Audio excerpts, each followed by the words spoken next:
Yo, yo, this is Adam Roa. I just got done podcasting with my boy, Eric Balance. And yeah, we talked about creativity. We talked about art. We talked about compassion, and it was a good time. We had some deep dives into what it truly means to be embodied, because I think a lot of people right now are trying to figure out how to do that. So give it a listen, give it a watch, and let me know what you think.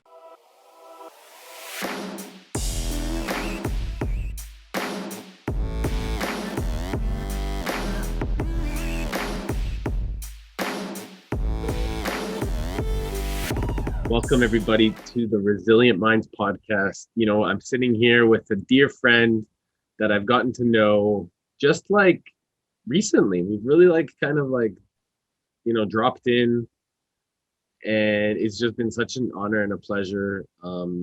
This man's creativity has allowed me to bring out a lot of my own, and I'm just super, super pumped because I think that we're gonna have just an amazing conversation. It's just gonna be super fun and flow.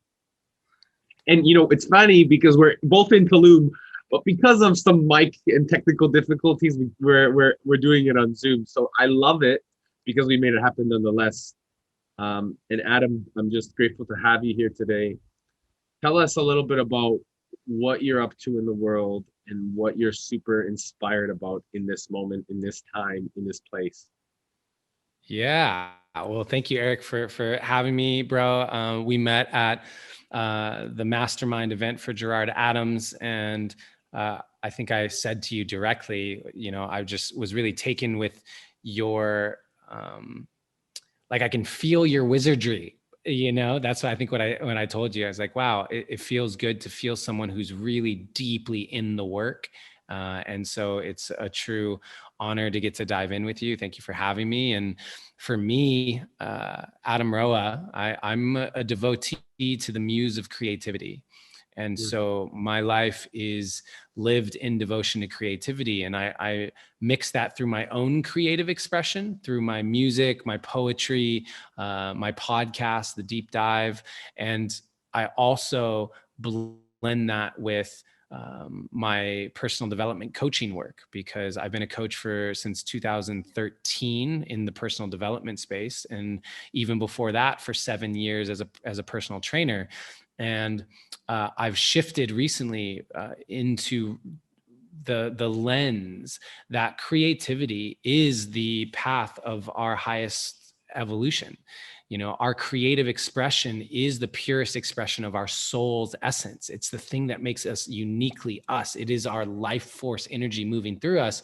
And so by taking my clients and my online community, which is called Create, it's the Create community, through a path of their own creativity and self-expression, your limiting beliefs, your fears, your doubts, all of the stuff that you do in personal development work, that stuff comes to the surface to be looked at.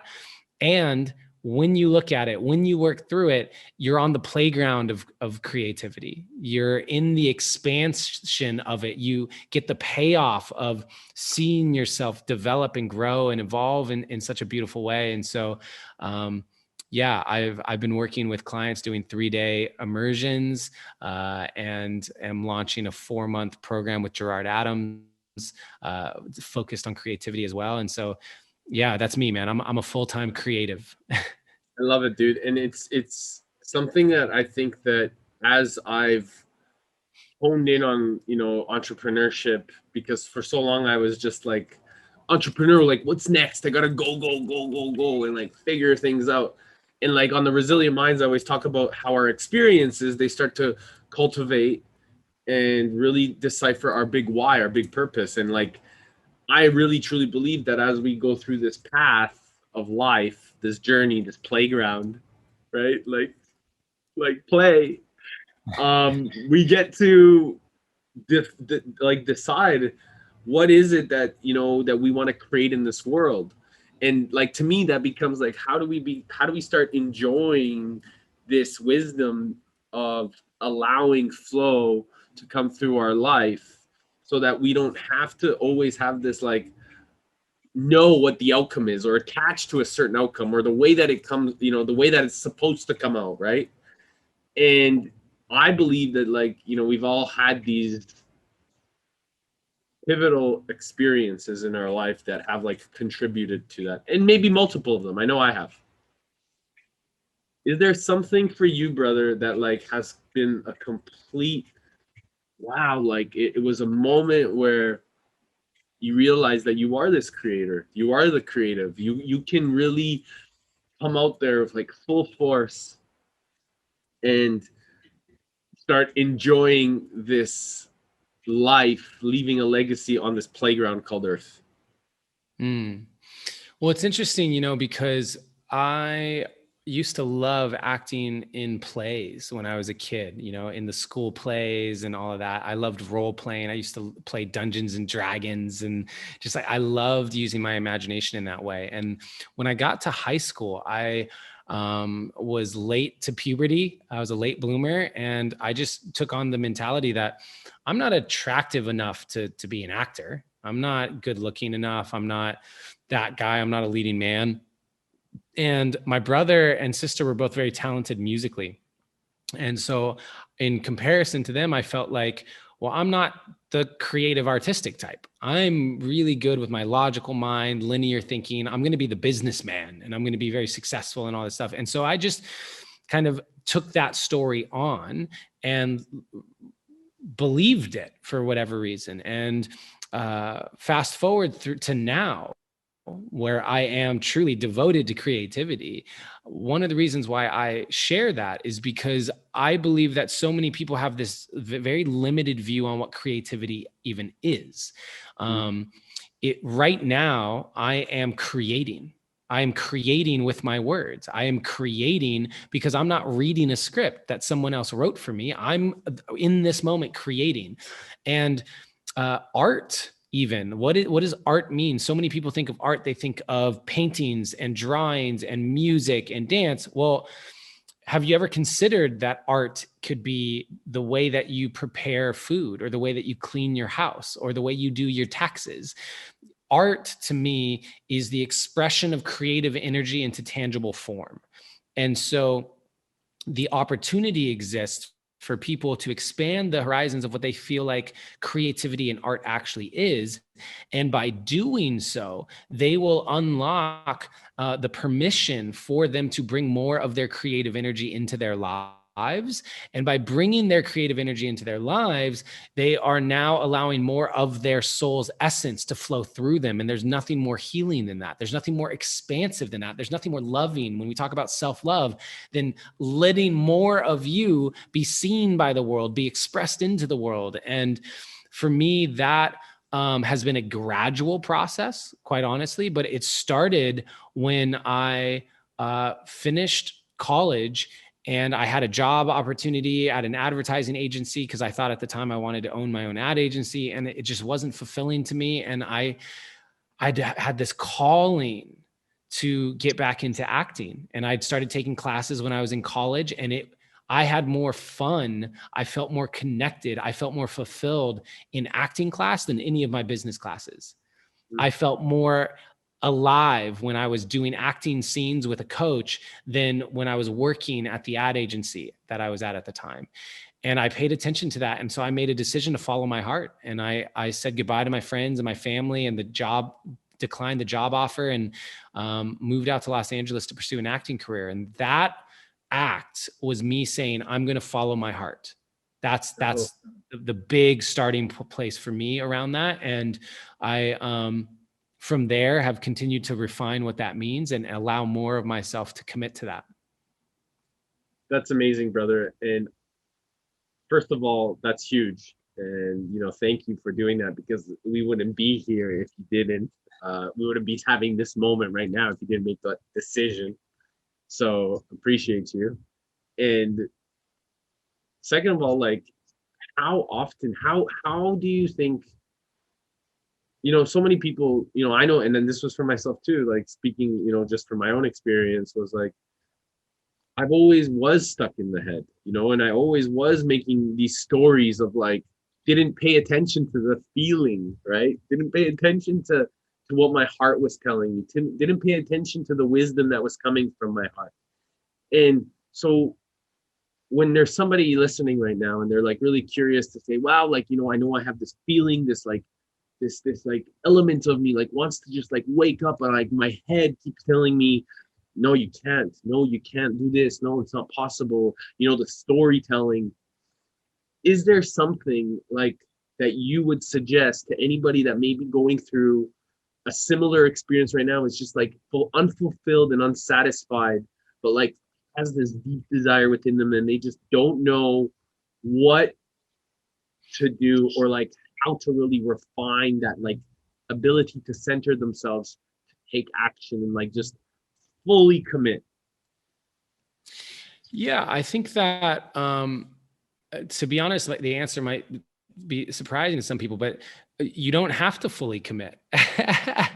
Like I think part of the issue, and I've been this person, is I've been an all or nothing kind of person. So it's, if I go, I'm going to learn the guitar, well, then I need to play it every day for an hour a day, because that's the way because I want to, if I'm going to do it, I'm going to do it. And, that has been kind of my mentality for so long, especially as a high achiever. You know, I'm someone who was varsity in multiple sports. I got an academic scholarship to college. I was just always a high achiever. And so I take that mentality of work ethic and wanting to be great into anything that I do. But when it comes to creativity and self-expression, it's really, to me, about exploring what is fun and what is in your highest excitement, because in that energy, you find the motivation to keep going. In the energy of this just turns me on, that is what brings more life force into my body. I'm turned on by, you know, dancing or learning this instrument or painting. Like, it brings more energy into my system to do it. And if I instill some form of rigorous parameters on it because of some logical idea of what I need to do to be great at it, then I can reverse that, and it can become something that's super draining, and it can become something that was an opportunity for me to add more joy into my life has now become something that can drain me and feel like just another chore or obligation. And so for anyone who's wanting to get out of their head and more into that creative expression in whatever way, I start with, okay, what are like two things that you've always wanted to do? What are two things that are calling to you? And how do you start to make it a part of your lifestyle? Not something that you have to do, but how do you make dancing a part of your lifestyle? I recently did a 3-day immersion with, you know, Leo Armad. Leo. Yeah. So I just took Leo through a 3-day deep dive immersion. And he, by the end of it, on the last day, he's like, bro, after this immersion, I have this list of all these things I want to do, you know, singing, dancing, the gym, boxing, like all of these things. And he said, how do you create the time for all of it and still be able to work and stuff? And I said, you don't try and do all of it at once. You know, that's that all or nothing mentality. I said, find the two things that more than anything else, if you could be doing these two things as a part of your daily life, you would be so excited. And then start incorporating it. Imagine if it's dancing, just as a hypothetical. What would it look like to start by saying, every morning, I'm going to dance to 2 songs? 2 songs. I'm just going to put 2 songs on. I'm going to dance to those 2 songs. I don't have to dance for an hour. I don't have to take YouTube tutorials or sign up for dance class. If you want to do that, great. But to make it a part of your life, what would it look like to just say, I could do 2 songs a day? That's, if I want to do 3, amazing, but I'm committing to 2 songs a day. And you're going to find your own love for it. And you're going to find the thing that's going to allow you to make it sustainable in your life. And I think that's the more important thing. This is not a sprint. We're in a marathon, and life is just the journey. And the more fun we can make it, you'll notice 6 months down the road that you're loving going to ecstatic dance. And you actually are so excited to join a dance class and to dance with your friends. And you're doing that naturally because you've now instilled this habit through just slowly integrating it into your life. Brother, that's it. And I think it's so funny that you're talking about like dancing and like just integrating into your life, because recently, like, I've been way more into like as you're talking, I'm just like feeling like this like flowing movement, right? And today I was working out, same thing, like, and I just got like super exhausted. I was just feeling all this energy going through my body, and I'm on the beach, and like this beautiful music is coming through me. And at the end of it, I just started like doing this beautiful dance on the beach, and it was just super playful, and it's making it way more fun, and it's allowing like whatever is coming through our bodies to just like present itself unapologetically. And the reason I bring that up is because immediately I think of like self-love. And I remember you expressing a quote that is like, self-expression is the highest form of self-love. Something along those lines, right? And Self-expression is an act of self-love. Yeah. oh yeah. And that to me, right, just really like it was like an imprint in my brain. And I think that so much of my own vulnerable insight of like showing up, all I ever wanted to be is like loved. And I realized to be loved, like I just needed to love myself, right? Like be loving. And as I like now get to like step into this like child like Eric, and like super like vulnerable and playful and so fucking loving, like I just want to love out everybody. I feel it like just like the coherence, like it doesn't, there's nothing to prove. And that is like me self-expressing, because in the past people would say, Eric, you're too much, or like you've got this like intensity, or like, and I would dim my light, I would hide, I would like, like almost like be worried that I was gonna be like on a burden to somebody. And so my own journey has really allowed me to like just recognize that child inside of me, that like my ego for so long was just hiding, like trying to put this wall up because of what people had said. So now playfulness, dance, self-expression, running full tilt into the ocean like a child, like we did when we were like together, like that is what it's all about. And I really am inspired to like help people be that like mirror. And I know that for you, that expression is also a fundamental purpose, right? So as we step into like people that are looking for their purpose, and they're like saying, listen, I don't know what I'm doing, or I don't know how I'm going to do it, I always like to understand, they always want to know how. So what would you say to anybody that is like, well, how do I start doing this? Like, how can we start like dancing, or just, and I always would love to say, and my hallucination is like, just do it. But the biggest thing that I think I've identified with is stopping to worry about what other people think. Mm-hmm. And it's allowed my journey to grow, is not holding back. But I'm curious to know what allowed you to really step into this, your own story of like not worrying about where others were coming from, but really honing into that, like, because bro, I've listened to you speak, and I've listened to your poetry, and it's like, wow, like I get so inspired. So how have you allowed yourself to hone in that beauty, that creativity, that ability to really just like step into your being? Well, I'm going to give like a 5D and a 3D answer. Right? The 5D, I love it. Yeah, the 5D answer to this is that you'll care less about what other people think when you love yourself more. Yeah. That's like, because we're all seeking love. Like that is the thing. We want love. And when we don't feel it for ourselves, we need it from other people. And when we feel it deep within, if you are loving up on yourself, and that's the thing that's important to understand, self-love is the byproduct of the relationship you have with yourself. It's not just this thing that's just like you either have it or you don't. That just like you have some relationships that you love the person more than another person because of the time you've spent together, the depth of connection, the way they've shown up for you, the way you've shown up for them. Similarly, with your relationship with yourself, the deeper love you have for yourself, the less validation, the less love you need to seek from other people.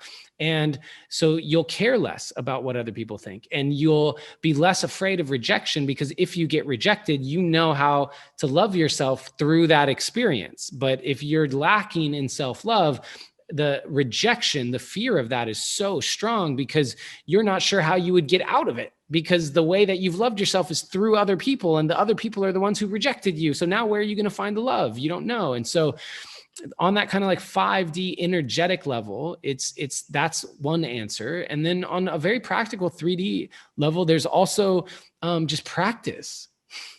You know what I mean? Like, how do I get better at expressing myself? How do I get less concerned about what people think about me? I get better at what I am doing. You know, my poetry, the more like, there's a different feeling in my body about how I'm going to do when I perform if I have the poems memorized versus if I think I have them memorized, but I'm worried I'm going to forget the lines.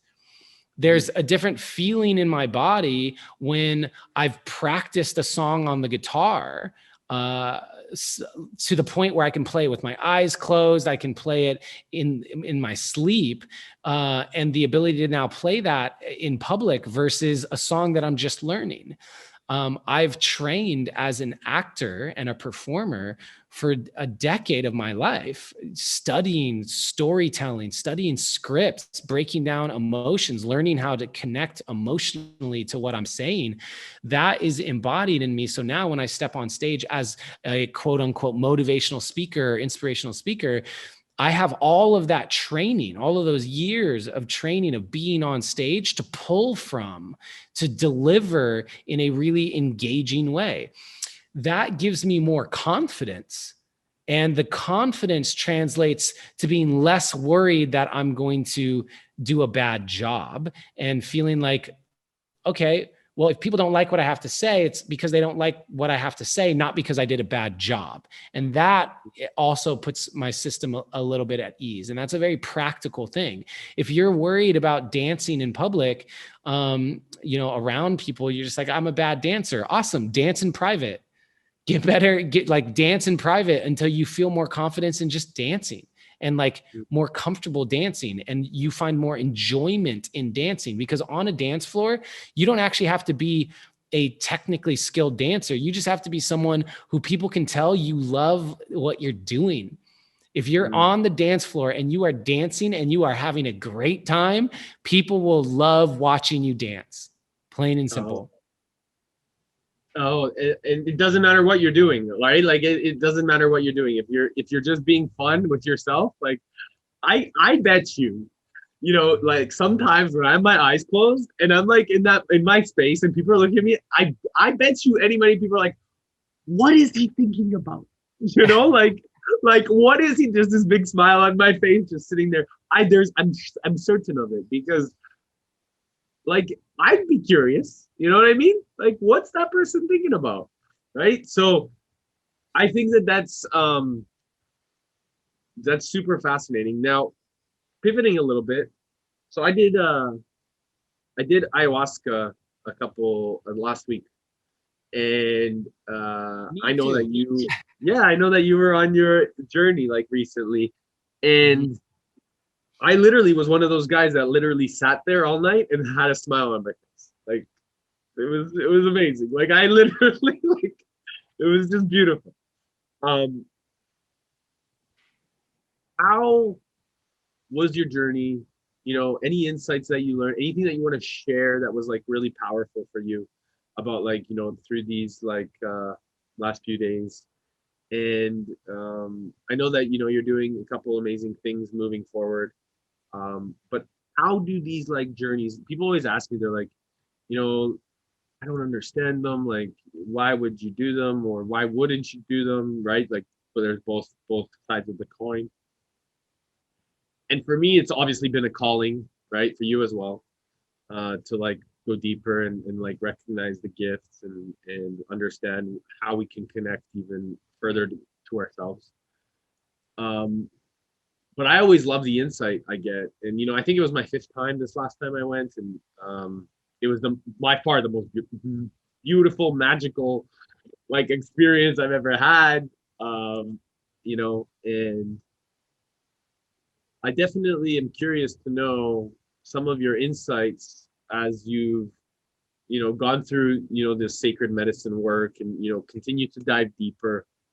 What is it that you feel when you go into these intentions that allow you to come out on the other side to really integrate and bring more of that loving energy, that loving intelligence to the world? Yeah, well, plant medicine for me has been one of the biggest schools that I've had in my own spiritual and personal growth. My spiritual awakening came in January of 2013 through ayahuasca. And I recently, last week, went to Arcana Spiritual Center and did 2 psilocybin journeys and 3 ayahuasca ceremonies, as well as a bufo, which is 5-MeO DMT, and a sweat lodge. So there's a lot of ceremony in a week. And for me, I hadn't sat in an ayahuasca ceremony in a year and a half, but I now am probably at about like 50 of them in my life since January 2013. And so that sometimes looks like, last week, 3 in a row. And I have another one next week. So it'll be 4 in like a 2-week window. And then sometimes I'll go a year and a half without doing it. Right. And so for me, it's always about honoring the calling. I can just feel, wow, I think I'm going to be sitting soon. I can feel the medicine calling to me. There are people right now listening to this who've never sat and can feel in their bodies, even when I say that, are going, I feel like I'm going to be sitting soon, or I'm almost ready. I can tell. And when I get that, it's like, okay. And I open myself up, it shows up. It shows up and the opportunity presents itself. And for me, the thing that's important to get across around plant medicines for people is plant medicines show us what's possible. Plant medicines give us an awareness to what's possible for us in our lives through our connection to spirit, through our own intuition and inner knowing even. And then it's up to us to do the work, to integrate it, apply it, and do our best to return to that space without the medicine. And where people get caught up or lost sometimes in this world is thinking that the work is the medicine. The like doing the medicine is not the work. That's not actually it. Doing it is like going to your guitar lessons and being taught something. Now you go home and you practice every day. Practice it. That's how you actually learn to embody the medicine. And I think that we are, in Western society especially, but human nature, there's a lot of desire to just have it happen right away. And so, I went into the medicine space and I felt oneness and love, and I felt forgiveness for everyone. And I could see how all the triggers I'd been feeling and everything as I let it go. And then they go back to their regular life and all of that stuff returns, and they go, oh my gosh, there's something wrong with life. And now I'm going to go back to the medicine, and I'm going to go back to the medicine. I'm going to go back to the medicine. I'm going to stay in the medicine space as much as possible as a way of avoiding the fact that I am resistant for whatever reason to actually doing the work to integrate and embody these lessons into my everyday life. And I think that for me, I won't go back again until I've embodied it. I won't go back again until I feel like I've checked all the boxes of what I was told to do. Yeah. And what I was told to do this last time around, there was a lot of forgiveness. There's a lot of forgiveness for myself, for others, deeper understanding of even how much of me was holding on to hatred and resentment for myself, a younger version of myself, the teenage version of myself that I used to think was arrogant, and the teenage version of myself that I used to judge so harshly, and who did things that I'm not proud of today. And sure, I've thought to myself, oh, I'm so happy with who I've become, but that's different than forgiving who I was. And so that was a huge theme for me in this last week. And so now my integration process has been just like being patient and watching what unfolds, because another big aspect is when you go through something like an intense ceremony experience and you have major shifts internally, your external reality is going to shift. So I sit back and watch, because I'm going, okay, something's going to shift. There's going to be new people who show up in my life. There's going to be new opportunities that show up in my life. There are going to be people who I used to talk to that I may not really feel resonant with anymore. Stuff that I was working on, I might not want to work on anymore. Maybe I have whole new ideas that are more exciting. A lot will shift. And so I'm in the space, because of how recently this all was, of just kind of the observation right now. I love that. I think that, and the observer is such a powerful place to be, right? Like,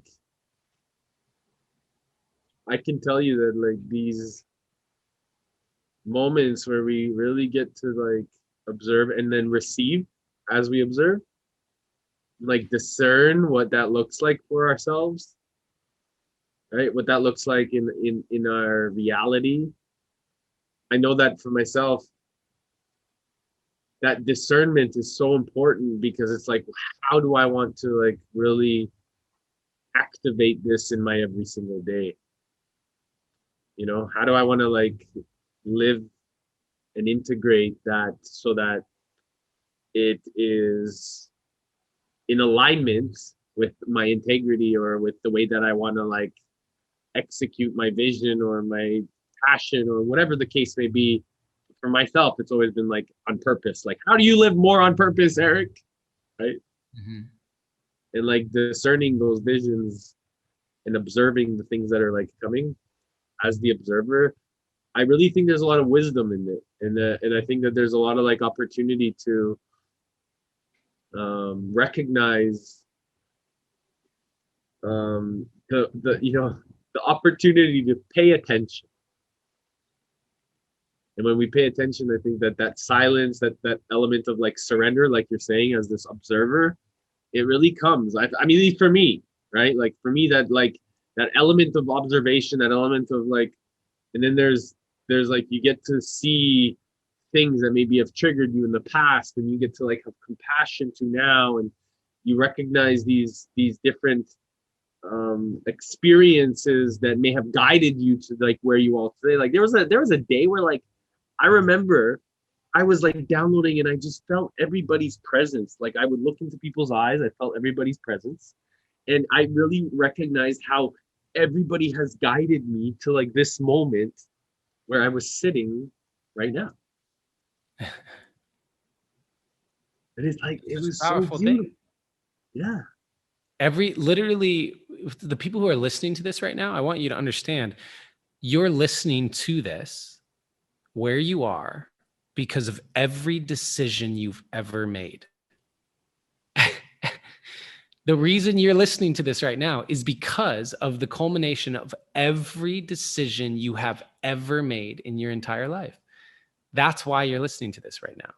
And that the profundity of that is magnificent. It's beautiful. And it gives such weight to everything that we do. Like everything we do in every single moment is the result of everything we've ever done. That's such a beautiful viewpoint that for me also adds such depth of presence to what we are choosing to do. Because if one thing leads to the next, the actions I'm taking right now are shaping the experiences I'm going to have when I'm 70 years old. and the next generation of like your children or your grandchildren or whatever the case, right? Like that's so beautiful to know. 100%. Like having the awareness of like what we decide to do is going to affect the next 7 years of our ancestry is like really powerful. And like we get to be the ancestors for the next 7 generations, right? But brother, like I can talk with you about this all freaking day, right? Like just go deeper and deeper and deeper and deeper. And but I know we don't have all that time. So I really want to just like transition a little bit to some of the poetry. So I know that you had spoken, and actually, I didn't know this because Virginia, I think, had posted this. So one of your views of you speaking on Mind Valley stage had 200 million. Is that correct? It was Views? actually at a Kyle Cease event. Oh, And then that was Mind Valley. Goalcast. Yeah, Goalcast. I did a poem at the event, and Goalcast saw it and made a video out of it, and added music and some stuff, and they posted it, and it's gotten 200 million views on Facebook. Wow, wow, bro. Mm-hmm. And do you want to share like a Cole's Notes version of what that was, and then so I can have a link in the I'll put the link of that video in the show notes at one point. Yeah. Yeah, absolutely. I mean, the poem is called "You Are Who You've Been Looking For," Yeah. and it is essentially the uh, poetic expression about how we can love ourselves more. The message is about self-love. One of the key lines in it is treat yourself like someone you love. And um, I think that, yes, as I mentioned at the beginning of this podcast, I have a lot of training as a performer, and talent in that way. And to me, it's an indication of how badly people are ready to receive that message, how ready people are to be reminded that they are worthy of loving themselves, and that they are who they've been looking for. And I think that uh, art is the highest leverage way in which we shift human consciousness. I believe that, personal development work teaches us that true change happens in direct correlation to our emotional bodies. Like when you have any sort of expansion moment, it's because you've expanded more deeply into what you're feeling or allowing yourself to feel. There's a cathartic release of sadness or anger, or there's a deep blissful experience of oneness and love at a deeper level than before. It's this emotion that expands us, but true change happens when it sinks in at that emotional level. And art is the permission slip into someone's emotions. The moment that someone is listening to a song or watching a movie, they are saying, okay, I want to feel something. That's why we listen to music. That's why we watch movies, is how it makes us feel. And we And do so, everything is we want to feel, right? Most yeah. things. And so like sometimes, we might read, think about the difference of reading a romance novel versus reading a textbook, about like a math textbook. There's a different feeling, and the feeling around a romance novel is because someone sees that as an artistic expression. It's an author, right? Which is the written artist. Whereas a math textbook, there's an author to that generally, but people aren't seeing that as an artistic expression. So they're receiving it differently. And so I feel like in every medium, when we can make it artistic so that people are giving it permission to make them feel something, we've just elevated the ability for that expression to actually shift their consciousness. And so I've been a coach for many, many years. I still coach. Most people don't even realize this because my social media platforms and my podcast and all of that has focused on a lot of my art and my expression in that way. So people view me as a musician or a poet or a filmmaker or whatever. But most of my income and most of my living and career over the last 8-9 years has been as a personal development coach. And I just realized everything that I'm teaching, everything that I'm coaching my clients and in my group programs and et cetera, I can put it into art. And if I do that, I feel like it has the potential to shift the mainstream, like the masses, far more than anything. If I had just been on stage talking about self-love, I don't believe that it goes viral like that.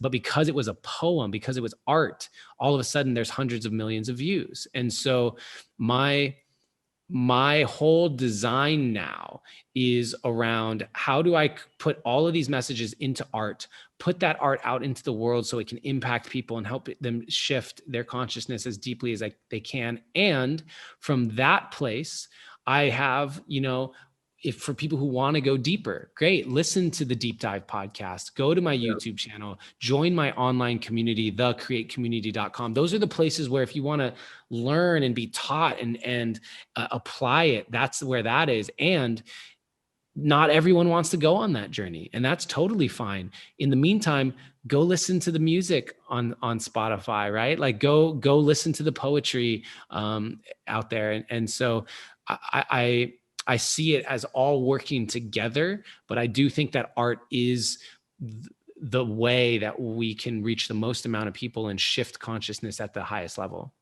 It's like that, and comes back to just being creative, and it like recognizing that this level of consciousness that we have, the higher we're able to tap into that altered state or ability to like really shift our own perspectives, the more creative we can become. And like, to me, that becomes so about like asking the right questions. The quality of our questions, right? Like will determine the quality of our relationship or quality of our life. And I really like, if we start asking ourselves these questions, how can we start like thinking outside of the box? Because for so long we've been put into a box that we like just been I know I've been wrestling to get it out of it, like, let me out.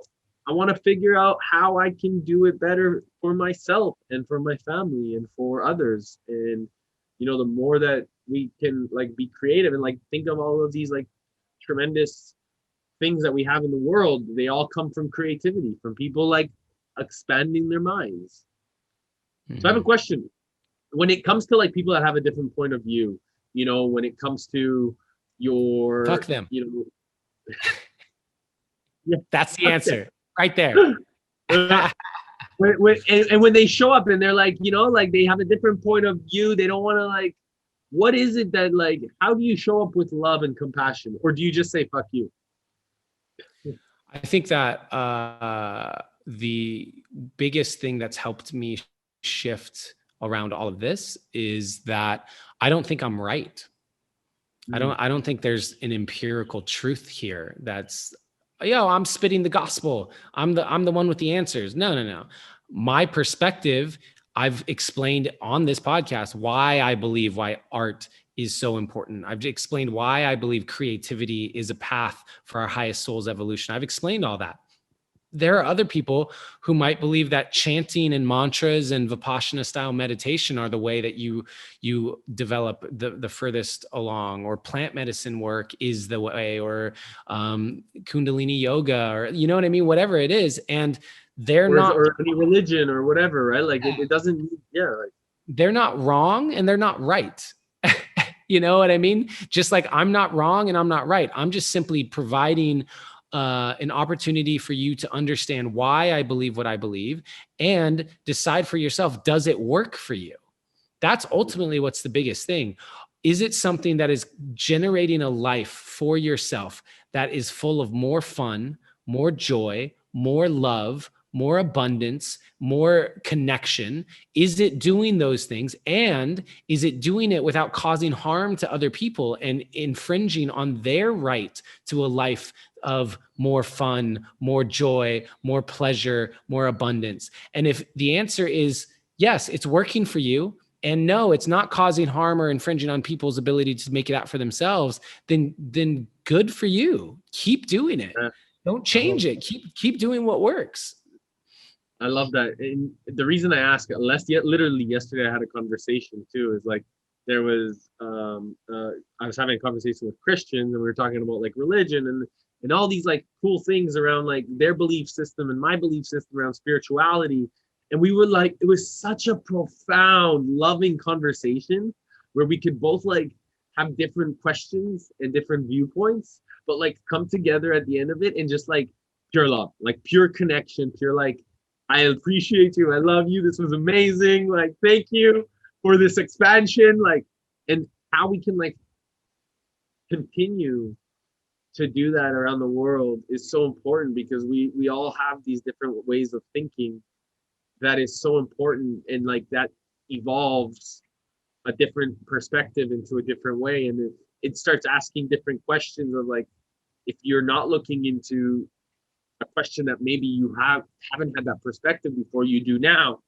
And like that, I think, is like the most profound thing of what's happening now in the world, is like this element of travel, of connection, of conversation, of like wisdom from each other's points of view, and having it in a way that is like total compassion, like because we're all doing the best we can with the knowledge we have in this moment. Do you agree?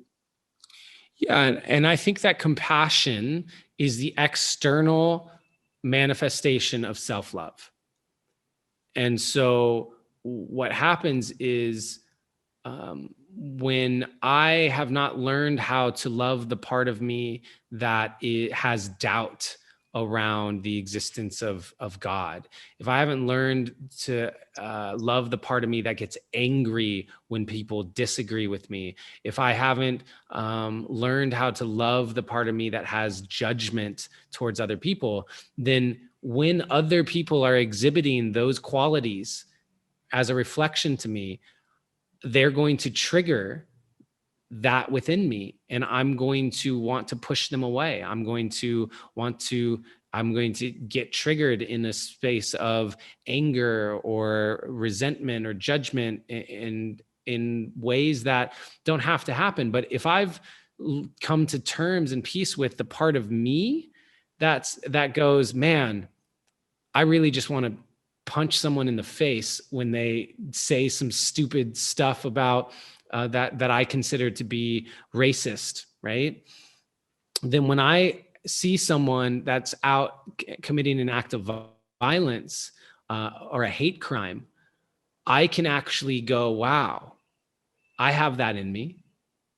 Like I know where that stems from. I deal with it entirely different ways, and I don't need to take it out on other people, and I don't agree with what they believe, but I understand where that comes from. I've tapped into that little part of me that little part of me that goes, man, I want to punch this person in the face right now. I'm just going to woosah for a second. Okay, I'm not going to do it. I'm not going to do it, and find healthy outlets for it. I'm going to write a poem about it. I'm going to sing about it. I'm going to dance about it. I'm going to go to the gym around it. I used to do, I was a wrestler in high school. I trained mixed martial arts. I'm going to get it into a safe fight around it with someone, roll on the jujitsu mat or something. But I can at least understand where that's coming from. I can see it. I can extend my self-love out to them, which is compassion. And so many people are not willing to look at those aspects of themselves and learn to love those aspects of themselves. And as a result, are really incapable of extending that compassion to others when it shows up. And we're seeing that right now. The hot button topic is vaccinations, right? Like that's the thing that it seems like, and people are arguing about it. People are losing friends about it, and it's divisive and all of this stuff. And I'm going, where is the compassion? That's ultimately my question. Where's the compassion in this experience? We don't have to agree. We don't have to agree. I was raised Catholic. I'm not Catholic. I don't believe in any particular religion. And yet I know that for people who are practicing religion, there's a belief in a higher power that we share. So instead of killing each other over the fact that we call our religions different things, why aren't we celebrating the fact that we feel the presence of a higher power together? And that's the part to me that I will continue to kind of preach from the mountaintops. Oh, I think that that's such an important component to it. And I think that having that ability to recognize that we are still disconnected entity, or like to this like connected and all togetherness, and like love is it all. Love makes it all go round, like um is really the fundamental concept. So, brother, I know we have a few minutes left, and I want to just honor that.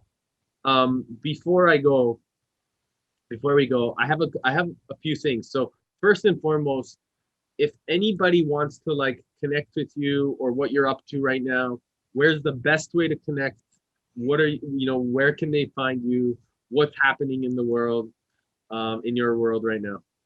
Yeah, so we're in the midst right now of a website redesign. So I think this will come out in the next couple of weeks. So the website will be done. So adamroa.com is the hub. Um, if you really like kind of my mentality on things, I have a podcast called The Deep Dive, and that's everywhere: Spotify, Apple Podcasts, whatever. The Deep Dive with Adam Roa. If you want to actually learn and get into some personal development school, so to speak, thecreatecommunity.com is that place. And then I'm on all the socials. I have a YouTube channel, I have an Instagram, Facebook, etc. Cool. I'll make sure I have all those put into the show notes as well. Um, One more thing. So if you had 3 days left to live, brother, what would you do? If I had 3 days left to live, I would throw a massive party. I would throw a massive, massive, massive multi-day party. Some plant medicine would be in there, just good music, all the people that I love. And then I would probably spend my at least last 8 hours um, on my own and just sitting, reflecting, maybe even writing, or actually, to make it easier because it's time sensitive, I'd probably just record a bunch of videos with my final thoughts to leave behind. Oh, bro. I love it. You're amazing, dude. I honestly, Adam, I honor the creator that you are, the love that you give, the passion that you just share. You're such an incredible human. I honestly, like, the moment we met, I just had this like strong connection with you, and I really appreciate you. Um, I look forward to spending more time together, co-creating in this world, doing fun things and playing, Yeah, I want to come like, out to Brazil, bro. I want to come out to Brazil. I've never been. yes, I can't wait. So I have to come out to Brazil. I really, I look forward to having you and spending time together, going into the waterfalls. Um, but bro, like, thank you so much for just all your wisdom, all your love, all your passion. I'm just super grateful. Thank you, brother. Yeah, thank you for having me, bro. It's such a pleasure getting to know you even more. And until next time, sending so many blessings your way. Thank you, everybody, for listening. Cheers, brother. Ciao.